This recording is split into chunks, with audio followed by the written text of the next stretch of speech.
Amém, glória a Deus. Vamos entrar em um momento de oração, antes de nós meditarmos na palavra. Vamos fechar os nossos olhos, vamos abaixar nossas cabeças, vamos orar ao Senhor. Bondoso Deus, eterno Pai, Senhor, estamos aqui diante da Tua presença, mesmo sendo indignos, ó Pai, de estarmos aqui, mesmo, ó Pai, sendo pecadores, mas nos aproximamos, ó Pai, perto do trono da graça, confiantes, ó Pai, na morte do Cordeiro, na morte do Filho de Deus na cruz, que pagou o preço, que rasgou o véu, que nos fez nos aproximarmos de Deus, que nos lavou, que nos purificou com o seu sangue, ó Pai.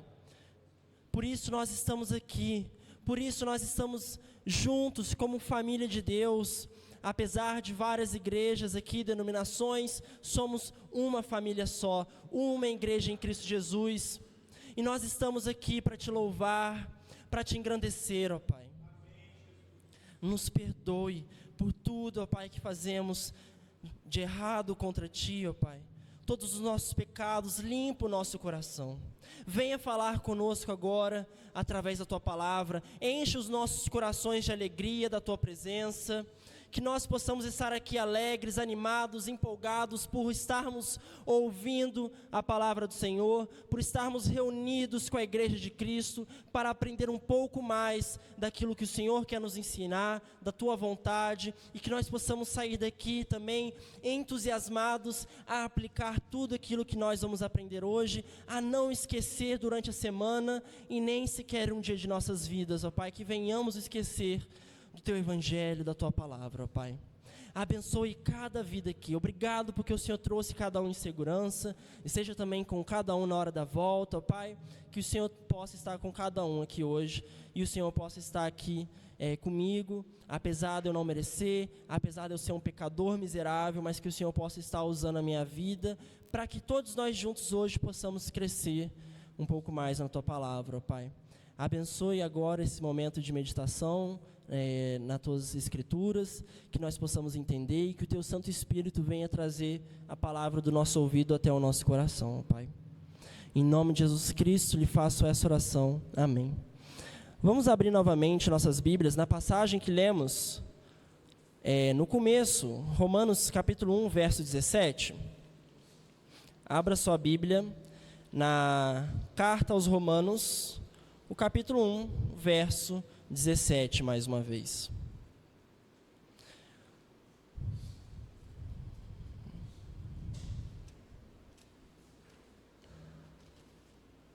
Hoje, nós vamos então relembrar um pouco da história da igreja. Um momento muito importante, como eu disse, um momento muito especial, no qual Deus ele trouxe a igreja de volta até os seus ensinamentos, até o seu evangelho, até a graça, até a salvação pela fé, até as escrituras.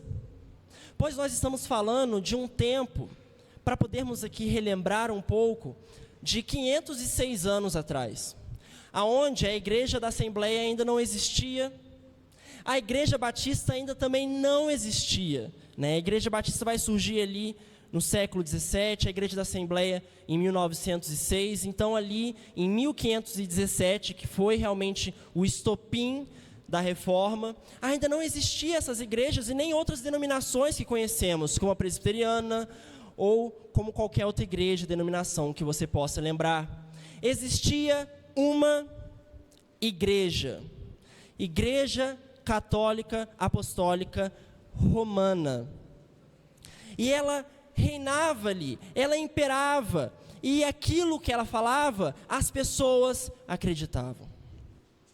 Acontece que naquele tempo, a essência do evangelho foi perdida, infelizmente.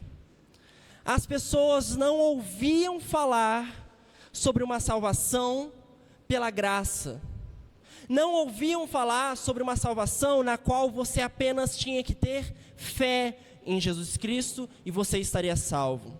Elas não tinham acesso à Bíblia, elas não tinham noção ou conhecimento qualquer da palavra. A Bíblia era acesso exclusivo da igreja, do clero, dos sacerdotes da igreja católica.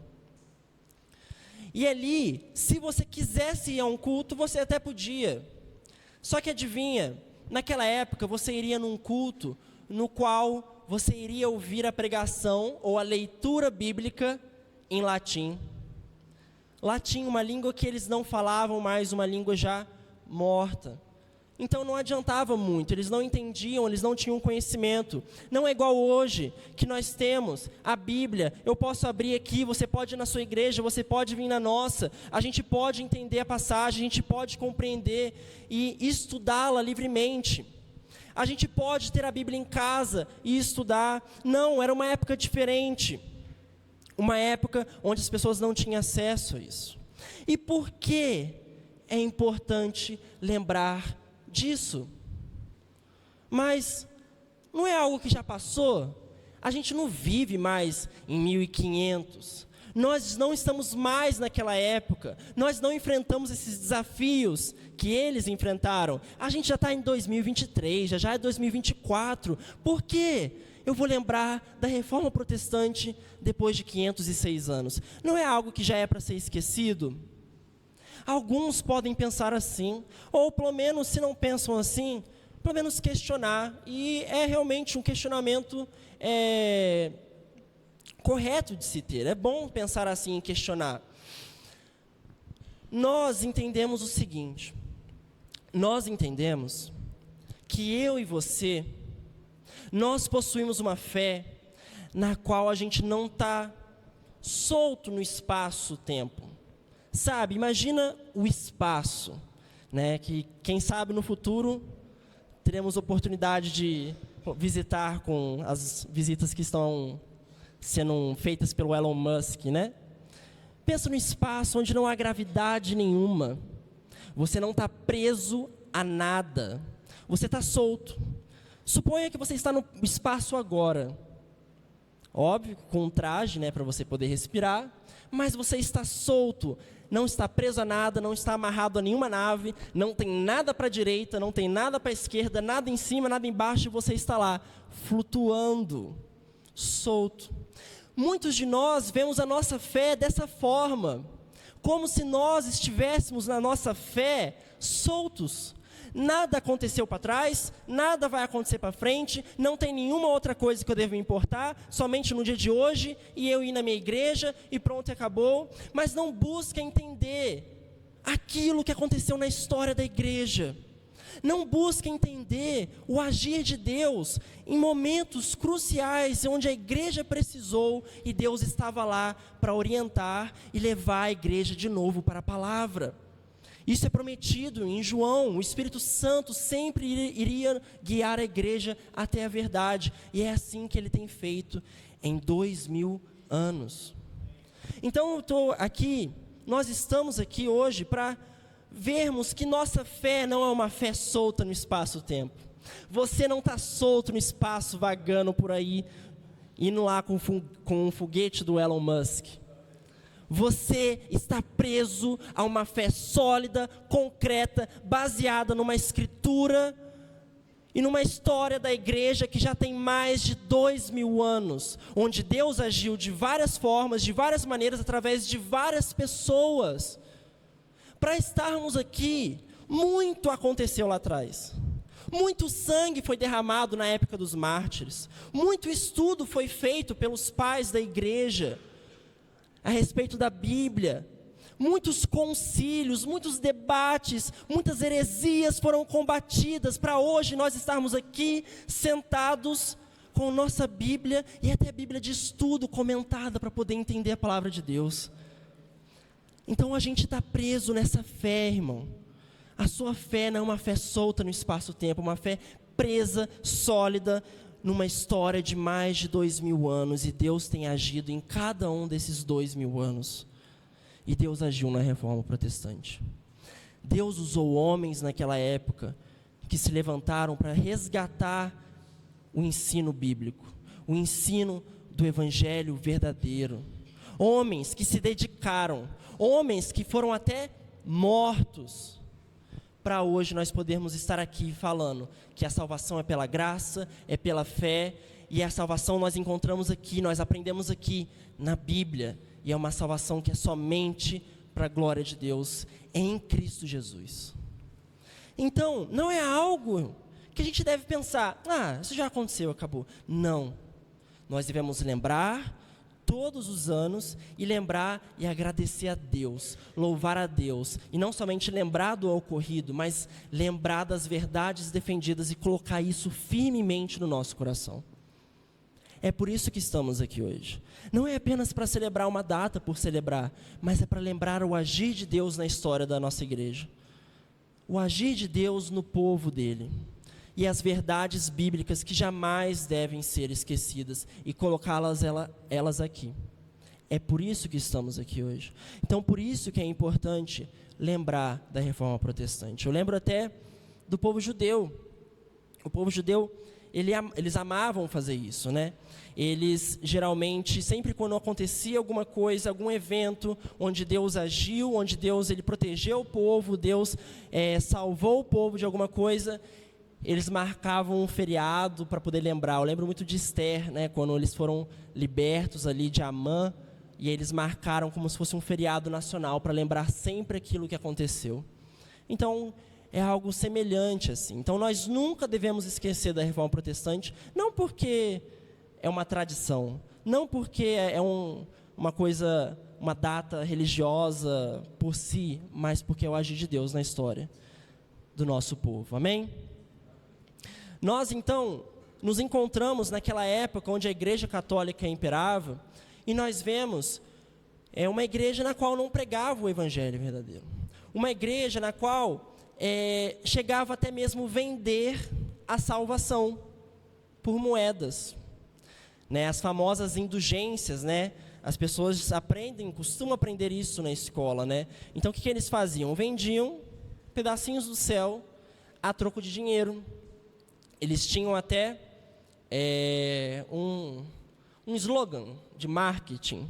Quando a moeda no cofre tilintar, a alma do purgatório vai saltar. Como se aquele pagar ali fosse algo que salvasse alguém.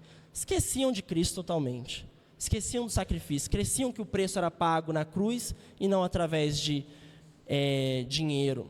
Então surge a famosa figura de Lutero, né, homem de Deus que foi usado por ele ali para resgatar essas coisas, resgatar esses princípios e lembrar ali naquela época sobre o verdadeiro evangelho, sobre aquilo que Deus fala nas Escrituras verdadeiramente. E ele foi desperto justamente com esse versículo, o versículo 17 do capítulo 1. Vamos ler juntos aqui, ó. Pois a justiça de Deus se revela no Evangelho, de fé em fé, como está escrito, o justo viverá pela fé. Vamos ler de novo juntos aqui, o justo viverá pela fé, como está escrito, o justo viverá pela fé. Guarde bem essa frase. Essa frase, quando Lutero bateu o olho ali, estudando Romanos para dar as aulas que ele dava, ele falou, peraí, a salvação é pela fé em Jesus Cristo. A salvação é pela graça, não é algo que eu conquisto. E ali ele escreveu as 95 teses que conseguimos resgatar as originais ali e colocar ali na parede da nossa igreja. A gente fez uma cópia, né? E essas 95 teses tinham esse intuito de reformar a igreja. Lutero nunca pretendeu se separar da igreja católica. Ele achou que ele ia escrever, a igreja católica ia falar, poxa, é verdade. Não é que a gente tem que realmente rever, voltar para a Bíblia, mas não foi o que aconteceu, e infelizmente houve essa divisão, tudo bem? Então é dali que surgiu a Reforma Protestante, e dali veio vários outros reformadores. Mas o nosso intuito aqui não é ficar vendo tanto fatos históricos, aqui é só para a gente poder relembrar um pouquinho, nos contextualizar. Mas eu quero lembrar aqui, junto com todos, os princípios que eram defendidos pela Reforma Protestante. Quais princípios foram resgatados? E defender o seguinte ponto, que nós ainda estamos em reforma. Esses pontos não eram só importantes naquela época, ainda são importantes hoje. Então, surgiram-se 5 pontos ali, 5 tópicos, nos quais nós podemos resumir um pouco sobre aquilo que a Reforma Protestante fala. Ninguém sabe ao certo quem montou esses 5 tópicos, ninguém sabe ao certo quando surgiu esses 5 tópicos, que meio que resumem um pouco daquilo que a Reforma Protestante lutava, mas nós temos esses 5 pontos e nós guardamos eles porque eles lembram sobre as doutrinas bíblicas e é aquilo que a Reforma resgatou, tudo bem? Na Reforma Protestante, é importante a gente sempre lembrar, eles não descobriram algo novo, tudo bem? Eles reencontraram algo que estava perdido, o Evangelho estava perdido. E eles reencontraram esse Evangelho. Não foi algo novo que foi criado, não foi algo novo que surgiu, mas apenas um resgate daquilo que sempre foi pregado pelos apóstolos. Esses 5 pontos, então, vocês, não sei se os irmãos vão conseguir ler aqui nas caixas, mas chamamos de 5 solas. Talvez alguns irmãos já conheçam a banda Projeto Sola, que é justamente inspirada nesses 5 pontos. Então, ali temos Sola Fide, Sola Gratia, Solus Christus, Sola Scriptura e Soli Deo Gloria. 5 pontos em latim que significam e que nos lembram das seguintes doutrinas: somente as Escrituras, somente a fé, somente Cristo, somente a graça e somente a glória para Deus. Minha intenção hoje, então, é nós vermos um pouquinho na Bíblia sobre esses 5 pontos. E ver como esses 5 pontos ainda são úteis, ainda são necessários 506 anos depois. E não devem ser esquecidos jamais. Então, nós vamos ver um pouquinho desses 5 pontos. E nós vamos começar pelo Sola Escritura. Vamos abrir nossas Bíblias na famosa passagem de 2 Timóteo, capítulo 3, verso 16.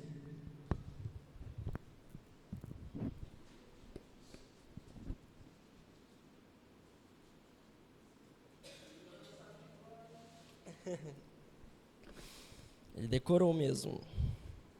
2 Timóteo, capítulo 3, verso 16. Essa passagem, quando nós falamos da Bíblia, ela é uma das primeiras que vem à mente, né?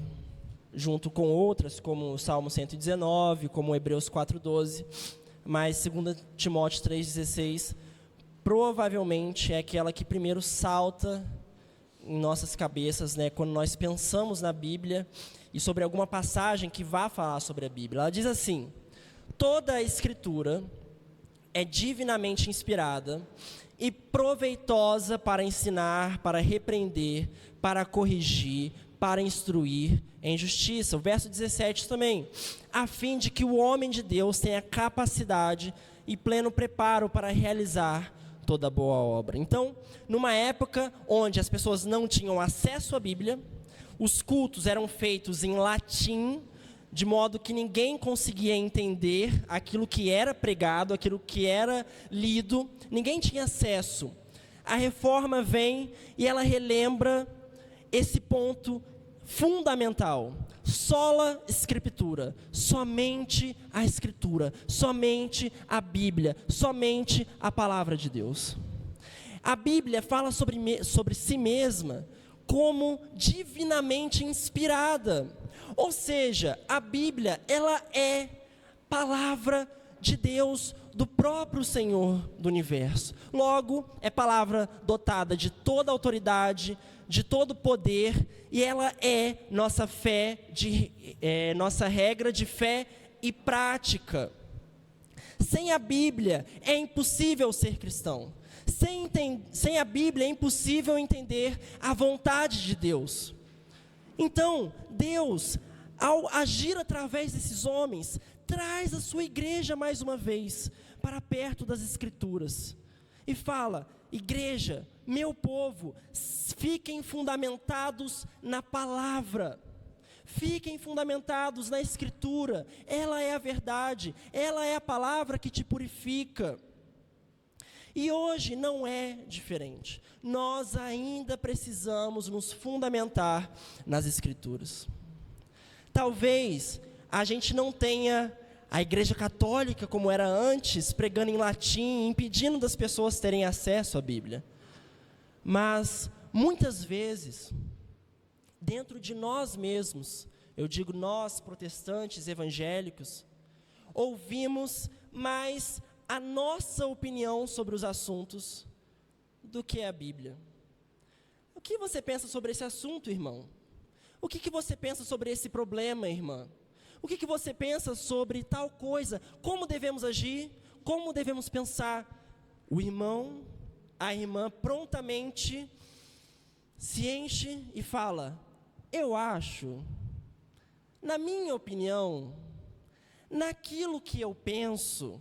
E aí fala aquilo que vem na cabeça e dá várias dicas, várias opiniões, vários conselhos, mas não fala uma vez sequer um verso bíblico ou um texto das Escrituras. Agora me diz, isso é uma igreja fundamentada na Bíblia? Uma igreja que talvez não tenha os cultos em latim, como eu disse, mas ainda fica no achismo, ainda fica tendo suas opiniões, sua fé, suas atitudes formadas e baseadas naquilo que elas acham, naquilo que elas pensam. Trazem sempre a sua opinião, aquilo que viu na internet, aquilo que um filósofo disse, aquilo que fulano, Beltrano disse, mas nunca vemos pessoas citando a Bíblia. Nunca vemos, irmão, nesse problema a Bíblia diz isso. Irmão, nesse problema, nessa situação, a Bíblia nos ensina a fazer isso, a pensar assim. Isso revela em nós, na própria igreja protestante, uma igreja que não tem lembrado do sola Escritura, não tem lembrado de permanecer na Bíblia. Irmãos, sabe o que deve reger o nosso pensamento, as nossas ações, nossa atitude e nossa vida? A Bíblia, a palavra de Deus, ela e somente ela é a nossa regra de fé e prática. Isso significa que ela rege aquilo que você acredita, aquilo que você pensa em determinado assunto, aquilo que você vai decidir fazer. É a Bíblia que vai nos guiar, é a Bíblia que vai nos orientar. É nela que nós aprendemos a dar os primeiros passos na fé. E não só os primeiros, mas o meio do caminho até o fim. É nela que nós conseguimos lutar contra o pecado. É nela que nós somos purificados e nos assemelhamos a Cristo.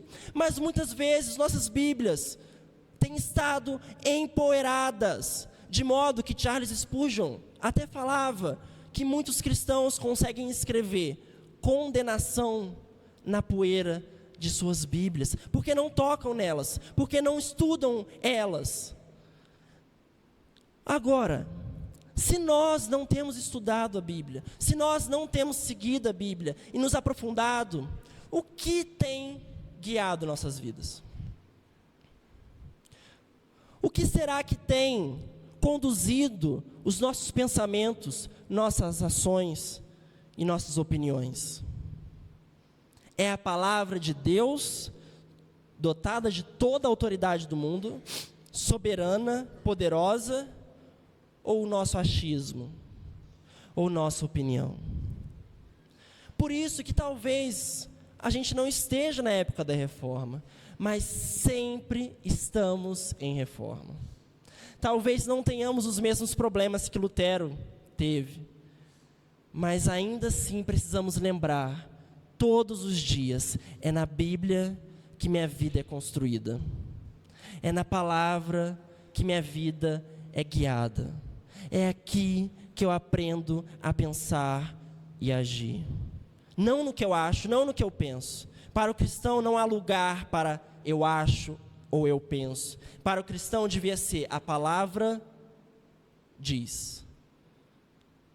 As Escrituras falam desse modo, mas poucas vezes nós vemos nossos pensamentos baseados realmente numa visão bíblica.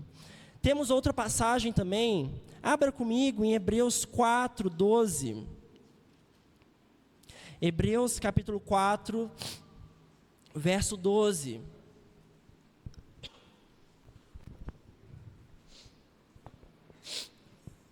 Diz assim: porque a palavra de Deus é viva e eficaz, mais cortante que qualquer espada de dois gumes, penetra até o ponto de dividir a alma e espírito, juntas e medulas, e é capaz de perceber os pensamentos e intenções. É nela, só na Bíblia, que nós encontramos aquilo que nos purifica, que nos santifica e que nos faz parecidos e semelhantes com Jesus Cristo, Filho de Deus. Só as Escrituras. Não é denominações, não são pastores, padres, papa, não são líderes religiosos, superapóstolos, como alguns se denominam hoje em dia, mas é na Sagrada Escritura. Amém? Salmo 119:9 diz que como o jovem pode manter puro o seu andar, andando conforme a palavra. Nós vemos isso. Então, hoje, ao lembrarmos da reforma, nós lembramos do sola Escritura e quão importante ele é. Somente a Bíblia e nada mais. Ela é suficiente para a sua vida, para te santificar, para te repreender, para te instruir, para você ser salvo e usá-la para mostrar o caminho de salvação para outras pessoas. Que nós possamos lembrar disso. Nós também temos o próximo sola gratia, que é a expressão em latim, que é só a graça. Vamos abrir lá em Efésios capítulo 2, verso 8, e vamos lembrar dessa doutrina tão fundamental também na nossa fé.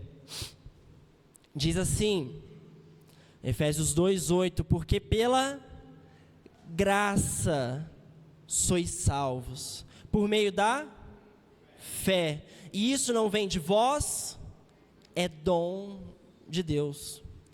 Talvez nós não tenhamos papas, padres falando para você comprar um lugarzinho no céu, até porque se você tivesse isso hoje em dia, eu acho que não seria algo tão aceito como era naquela época. Nós não temos essas coisas mais, mas temos outras coisas dentro da nossa própria igreja. Muitas vezes, dentro das igrejas evangélicas, a gente vê sendo pregado um evangelho que esquece da graça. Na verdade, ela esvazia o evangelho da graça. Como? Como ela faz isso? Bom, a graça, creio que todos aqui já tenham ouvido várias vezes, mas nada mais é do que a salvação como um presente de Deus, um dom, uma bênção, uma dádiva que você não merece, Lutero, na sua época, ele ficou doido, maluco com isso. Sabe por quê? Porque quando Lutero, ainda católico, ele sentia como se Deus o esmagasse com sua mão, antes dele iniciar a reforma. Ele sentia como se Deus estivesse pesando sobre seus ombros a culpa do pecado. E Lutero, ele tinha consciência, e realmente ele estava correto. Eu, você, somos pecadores miseráveis, sujos, mais imundos do que nós imaginamos, e nosso coração é cheio de pecado. E nós, por isso, necessitamos da graça de Deus. E Lutero tinha consciência disso perfeitamente. Mas qual que era o problema? Lutero, ele tinha consciência do seu pecado, sabia que a culpa pesava sobre ele, mas ele vivia numa igreja na qual falava: faça isso, faça aquilo, e você vai ser salvo. Faça peregrinações, veja relíquias santas, e seus pecados vão ser perdoados. Era assim: pague um dinheirinho aqui, se martirize um pouco, se esforce, sue até suar sangue, Lutero, e aí você vai ser salvo. E aí Lutero fez isso como ninguém. Lutero dormia no chão, achando que dessa forma ele era mais humilde, e assim ele conseguiria fazer Deus perdoá-lo. Lutero falava: cama? Eu não vou dormir na cama, eu sou um pecador, eu vou dormir no chão, porque eu mereço o chão, e Deus vai me perdoar. Só que ele fazia isso, fazia 1000 outras coisas, orava durante horas, tudo para tentar conseguir a salvação. E adivinha? Não se sentia perdoado, não se sentia salvo, porque não importa aquilo que Lutero fazia, não importa aquilo que você e eu possamos fazer, vamos continuar pecadores, dignos da ira de Deus.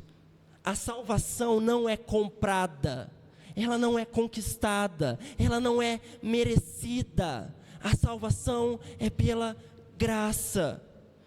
E talvez nós não tenhamos a Igreja Católica de novo, mas ainda assim, há pessoas na rua agora mesmo, que se você for parar para perguntar: você acredita que você é salvo?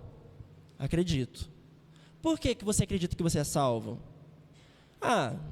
Nunca matei, nunca roubei, acredito que sou uma boa pessoa, sou uma pessoa do bem.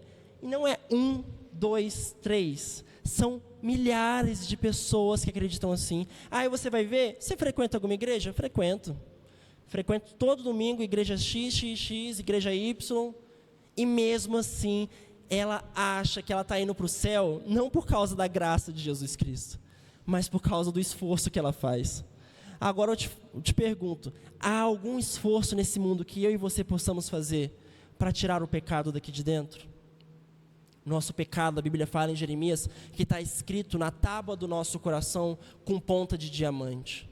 Não há nada que possa tirar. Você pode abrir aqui e tentar procurar para tirar. Você pode andar o mundo inteiro até o seu pé ficar ensanguentado de tanto andar. Você pode se esforçar, se doar até o máximo, ficar sem dormir para tentar fazer o máximo de bem, orar durante 24 horas inteiras, ler a Bíblia 20 vezes, nada tira o pecado do coração. E é por isso que Lutero, ele falava que ele chegava a odiar a Deus, porque ele se esforçava, e ele não se sentia salvo. Mas um dia, esse homem, à luz de velas, pensa nesse cenário, não é hoje em dia que a gente chega em casa, liga o ar ou liga o ventilador, porque tem feito calor esses dias, sentamos em nossas cadeiras confortáveis, abrimos a Bíblia, né, ou ligamos aqui o nosso abajur, ou às vezes nem abrimos a Bíblia, pegamos o celular ou fazemos outra coisa. Mas era ali, à luz de velas, aquele homem abre uma cópia do livro de Romanos e lê essa passagem. Ele lê: o justo viverá pela fé. E ele estuda essa passagem e ele fala: peraí, eu tenho me esforçado, eu tenho dormido no chão, achando que eu vou conquistar minha salvação, e nada faz eu me sentir salvo. E a Bíblia vem e me quebra no meio e fala: a salvação é por graça.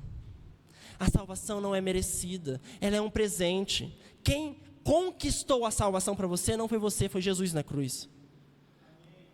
Amém? Lutero, então, olha aquilo e fala: a salvação é por graça. Depois de tantos anos de Lutero se esforçando, finalmente, ele estava livre da culpa, ele estava livre do peso, ele já não precisava ficar dia após dia se esforçando para tentar se salvar, porque Jesus já fez isso por ele. Mas ainda assim, hoje em dia, há pessoas que acreditam que nós somos salvos por sermos bonzinhos. Ainda assim, há pessoas que acreditam que nós somos salvos por cumprir leis, por orar, por ir na igreja, por ler a Bíblia. Não estou dizendo que essas coisas não são importantes, mas estou dizendo que essas coisas não salvam. Somos salvos sola gratia, somente pela graça. Efésios 2:8, porque pela graça sois salvos. Ele não fala porque você se esforçou, você é salvo, ou por causa de você cumprir a lei, você é salvo, mas por causa da graça de Deus.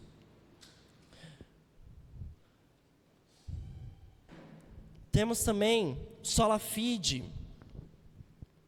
Continua nessa mesma passagem na qual nós estamos.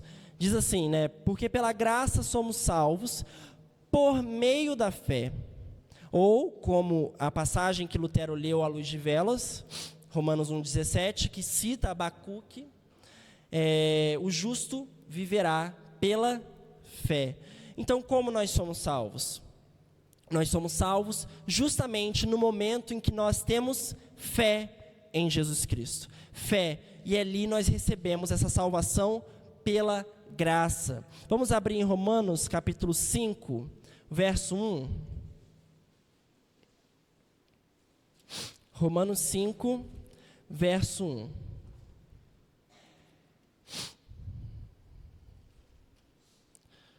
E vamos ler juntos. Vamos ler aqui no Data Show. Lá, a palavra de Deus diz assim: portanto, justificados pela fé, temos paz com Deus, por meio de nosso Senhor Jesus Cristo. Então, nós somos justificados pela fé. Adivinha então como nós somos salvos? É simples assim, pela fé. Uma hora, pecador miserável debaixo da ira de Deus, digno do inferno. Na outra, pela fé, uma fé verdadeira, salvo em Jesus Cristo, se tornado Filho de Deus e para sempre guardado pelo Pai em suas mãos. Pela fé, simples assim. E isso era algo que estava perdido ali na Igreja Católica. E com a reforma, através de Deus agindo, isso foi resgatado. Foi trago de volta essas doutrinas que ainda hoje nós temos que lembrar. Um adendo aqui, nós podemos até citar Romanos 6, alguém pode dizer talvez, mas se a salvação é pela fé e pela graça, então quer dizer que eu posso viver do jeito que eu quiser, é só falar que eu tenho fé e está tudo bem? Fizeram esse mesmo questionamento para o apóstolo Paulo na carta de Romanos. O verso 1 de Romanos 6 diz assim: será então que eu posso continuar vivendo no pecado para que a graça aumente? Sabe qual que é a resposta de Paulo? De maneira nenhuma, jamais. Ou seja, você não é salvo pelas boas obras, eu digo, amar o próximo, ler a Bíblia, perdoar, orar, entrar em comunhão com Deus, boas obras, coisas que agradam a Deus. Você não é salvo por elas, mas você é salvo para fazer elas. Pensa comigo como uma árvore. A árvore cresce por causa da semente. E ela dá o fruto. E não é o contrário. Não é o fruto que gera uma árvore e ela dá a semente. Eu sei que o semente está ali dentro do fruto, mas é só uma analogia para a gente entender. E é a mesma coisa a salvação. A graça gera a salvação, cria a árvore. E os frutos são as boas obras, de modo que aquele que realmente foi salvo, aquele que realmente teve fé em Jesus Cristo, vai produzir boas obras, vai viver de acordo com aquilo que a Bíblia nos diz, de acordo com a vontade de Deus, seguindo Ele, vivendo em santidade e longe do pecado. Se aquele que fala que tem fé, mas vive de forma totalmente contrária, é porque nunca teve fé de verdade. A fé é uma fé falsa, como diz em Tiago, tudo bem? Então, apesar da salvação ser pela graça, apesar da salvação ser somente pela fé, isso não exclui as boas obras, tudo bem? Vamos então caminhando para o próximo solos Christus, e vamos abrir em 1 Timóteo, capítulo 2, verso 5. 1 Timóteo, capítulo 2, verso 5, também passagem muito famosa a respeito de Jesus.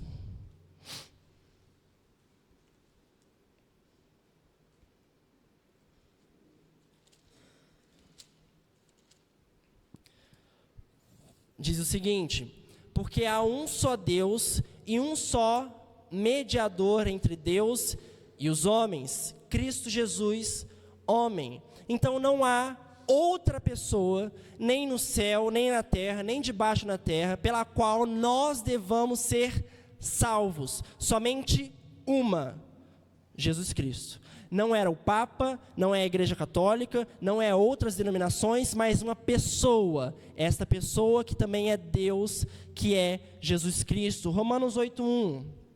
Vamos abrir lá também. Diz o seguinte: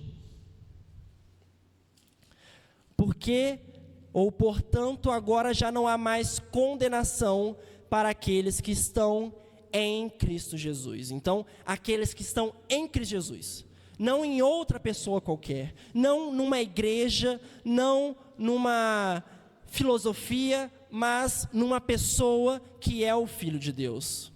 Então, a reforma, ela vem trazer tudo isso de volta.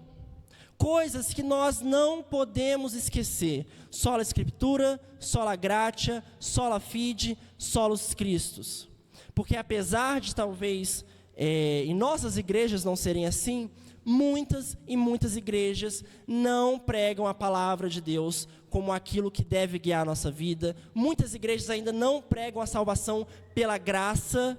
Muitas até hoje são semelhantes à moeda do tilintar, que a alma do purgatório vai saltar, né? Como se quanto mais a pessoa dizimasse, mais salva ela fosse, ou mais Deus fosse abençoar ela.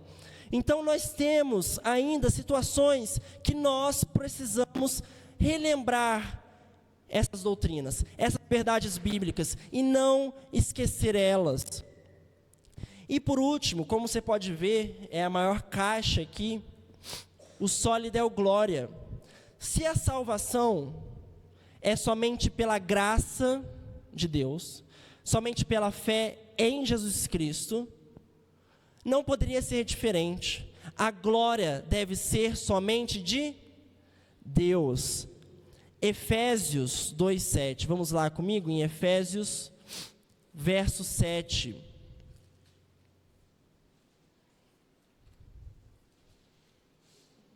Diz assim: para mostrar nos séculos vindouros a suprema riqueza da sua graça, pela sua bondade para conosco, em Cristo Jesus.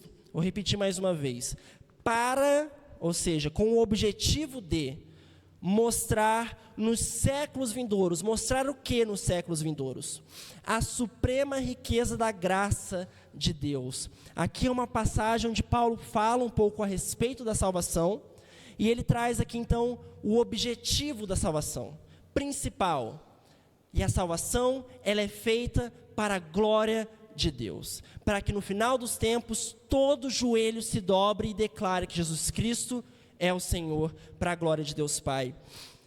E hoje nós temos visto também pregações que distorcem isso. Temos visto pregações que não são mais cristocêntricas, que não dão mais a glória somente a Deus, mas que pregam um evangelho onde você é especial. Você é a estrelinha de Jesus que brilha e que faz Ele orgulhoso e que faz Ele feliz, e que você é a pessoa mais amada nesse universo e tudo gira em torno de você.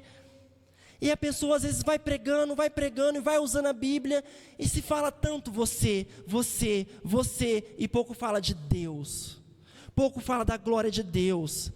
Hoje em dia é pregado, até a famosa essa frase, que nós somos o ponto fraco de Deus, que nós somos o centro do coração de Deus, como se eu e você fôssemos aquilo, né, pelo qual Deus girasse em torno, e Deus agora serve para fazer você se sentir especial.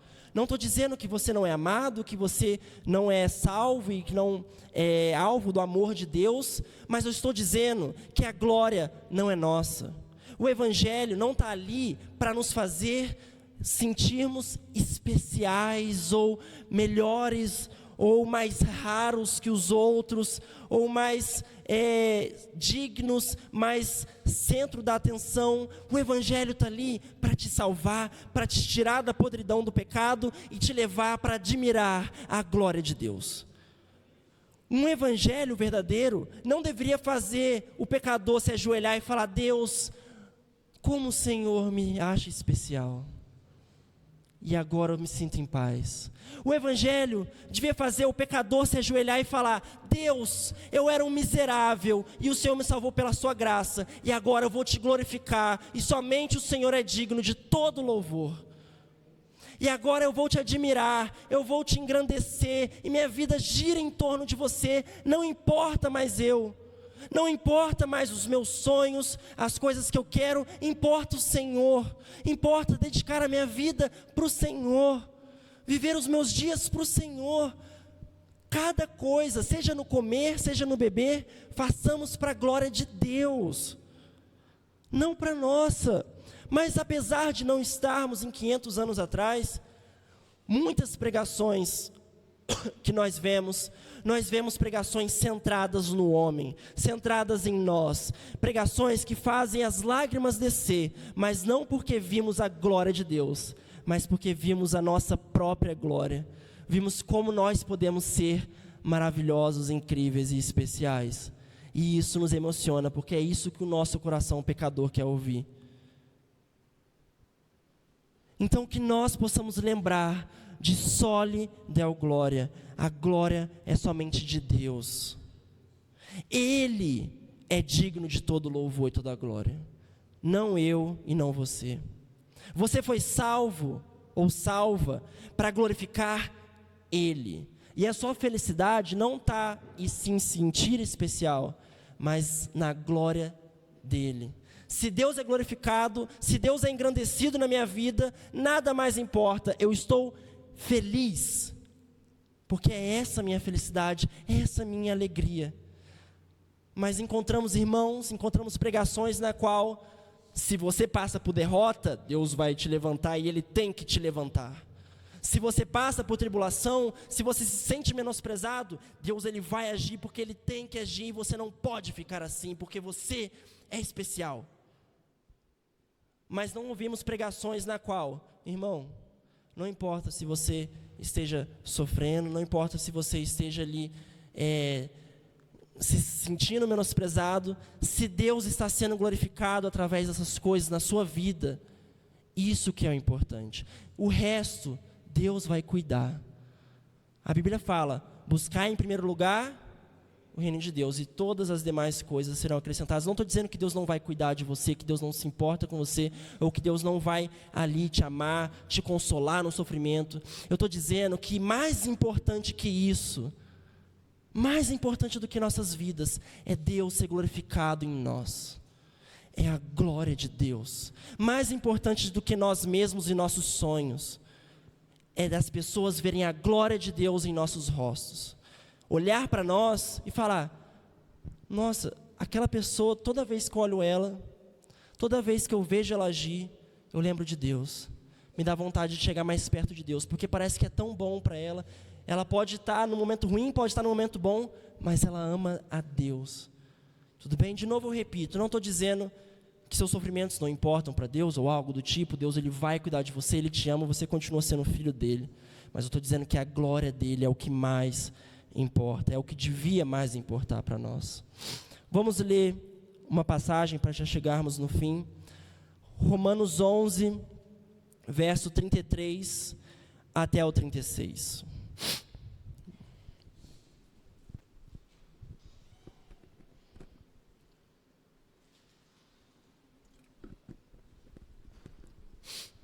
Diz o seguinte: ó profundidade da riqueza, da sabedoria e do conhecimento de Deus. Quão insondáveis são os teus juízos, e quão inescrutáveis são os teus caminhos. Pois quem conheceu a mente do Senhor? Quem se tornou seu conselheiro? Quem primeiro lhe deu alguma coisa para que lhe seja recompensado? Porque todas as coisas são dele, por ele e para ele. A ele seja a glória eternamente. Amém. Vamos repetir mais uma vez juntos? Porque todas as coisas são dele, por ele e para ele. A ele seja a glória eternamente. Amém. Glória a Deus. A glória é dele e de mais ninguém. Lembrar da reforma protestante é lembrar daquilo que Deus fez no seu povo, lembrar das doutrinas bíblicas que jamais devemos esquecer e lembrarmos que somente a Ele deve ser dado toda a glória, honra, poder, louvor, sabedoria pelos séculos dos séculos.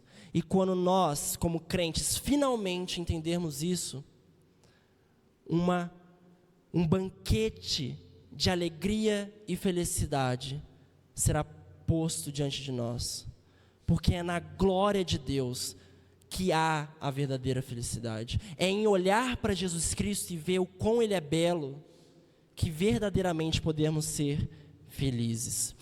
Para concluirmos, existe uma outra frase em latim, não é um sola, o sola já vimos todos, mas que chama o seguinte: Ecclesia reformata semper reformanda. Perdoe meu latim, ele está um pouco enferrujado. Mas o importante é aquilo que essa frase passa, que a reforma não terminou. A igreja reformada está sempre reformando. Não podemos parar. Talvez não tenhamos, como eu disse aqui várias vezes, a igreja católica de 500 anos atrás, mas ainda assim surgem heresias. Surgem pessoas que vão falar que você não precisa da Bíblia dentro da igreja e fora também.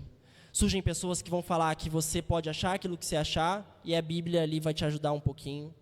Surgem pessoas que vão falar que você é salvo por ser bonzinho e que não é graça, que não é pela fé. Surgem pessoas que vão falar que a glória não é para Deus, mas é para você. E vão continuar surgindo até o fim dos tempos. Mas a igreja reformada está sempre se reformando. A igreja que é pautada na Bíblia está sempre lembrando desses solas, dessas doutrinas bíblicas, para nunca esquecermos do Evangelho, que é o poder de Deus para a salvação de todo aquele que crê. Para que mais luteros parem de se desesperar e possam descansar em Jesus Cristo. E possam dobrar o joelho e falar: Senhor, eu não preciso mais suar sangue, porque hoje o Senhor já suou sangue por mim. Eu não preciso mais me matar, de tanto me esforçar, porque o Senhor já entregou a sua vida por mim. Só que isso só vai acontecer se nós sempre continuarmos lembrando do puro e simples Evangelho, que foi resgatado ali na Reforma. Então que hoje possa ser esse dia que nós possamos não somente lembrar de uma data qualquer, que vai ser dia 31 agora, o aniversário, de fato, né, terça-feira, mas que nós possamos lembrar de como Deus, Ele foi guiando o povo de Deus, o povo dele, a igreja, para estar firme, e que você pertence a essa fé, você não está solto no espaço, lembra? Você pertence a essa fé é sua, a fé de homens e mulheres que deram sua vida, seu tempo, estudos, e até chegaram a morrer, para que esse Evangelho estivesse aqui conosco, do jeito que ele está intacto, para que possamos pregar a graça de Deus, e para que possamos ser salvos, e mais pessoas possam ser salvos, para admirar a glória dele. Amém? Vamos orar? Vamos abaixar nossas cabeças, fechar nossos olhos, vamos orar ao Senhor.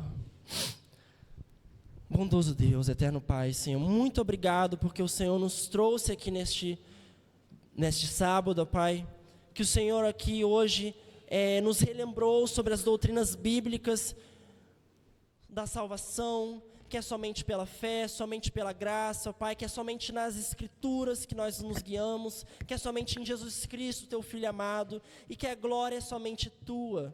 Que nós possamos levar isso não como jargões apenas, mas que isso possa estar firme em nosso coração. Que nós possamos lembrar que o mesmo Deus de 500 anos atrás, de 1000 anos atrás, 2000 anos atrás, é o Deus de hoje, que ainda está agindo, que ainda quer a sua igreja perto da palavra, que ainda quer a sua igreja sempre se reformando biblicamente, sempre, ó Pai, se avaliando, combatendo as heresias, se firmando na Bíblia. E isso só é possível se estudarmos, se nos dedicarmos, ó Pai. Nos dê esse coração que ama a Tua sagrada palavra, que ama as Escrituras e que quer crescer cada dia mais. Abençoe cada um aqui hoje, ó Pai. Em nome de Jesus Cristo. Amém.